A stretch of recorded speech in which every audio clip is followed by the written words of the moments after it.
Ketahuan main judi slot, anggota DPRD DKI Cinta Mega minta dikasihani usai dipanggil partai.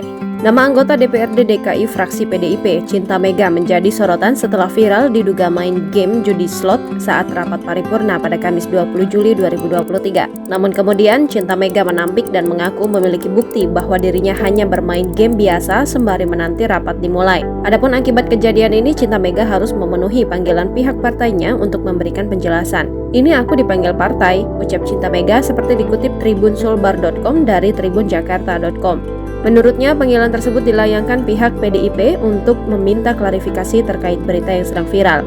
Cinta Mega pun mengaku lelah lantaran harus menghadapi fitnah yang disebut tengah dilancarkan kepadanya. Ia meminta dikasihani lantaran sudah memiliki banyak masalah yang harus ditangani.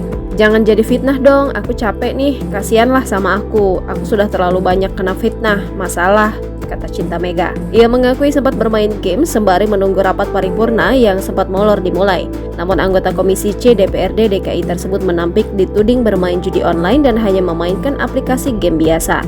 "Saat paripurna aku duduk nggak main game kok, tapi emang nggak ketutup gamenya karena lupa," terang Cinta Mega. Sebagai informasi, rapat paripurna yang digelar tersebut memiliki agenda untuk membahas rencana peraturan daerah tentang pertanggungjawaban APBD 2022 yang dihadiri pejabat atau PJ Gubernur DKI Heru Budi Hartono.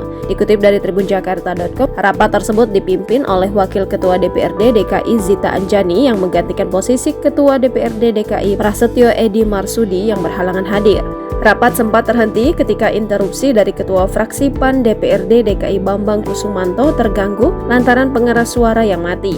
Sembari menanti pengeras suara diperbaiki, saat itulah terlihat Cinta Mega memainkan game dari tabletnya yang berada di meja. Aksinya tertangkap kamera dari sebelah atas sehingga tampak jelas apa yang terpampang di tablet tersebut. Saat diklarifikasi, Cinta Mega lantas menjelaskan jenis game yang dimainkan adalah Candy Crush. Ia beralasan memainkan game tersebut sembari menanti dimulainya rapat yang sempat molor. Untuk menguatkan klaimnya, Cinta Mega mengaku memiliki bukti bahwa dirinya tak memainkan game selama rapat. Jangan lupa subscribe, share, komen, dan like ya!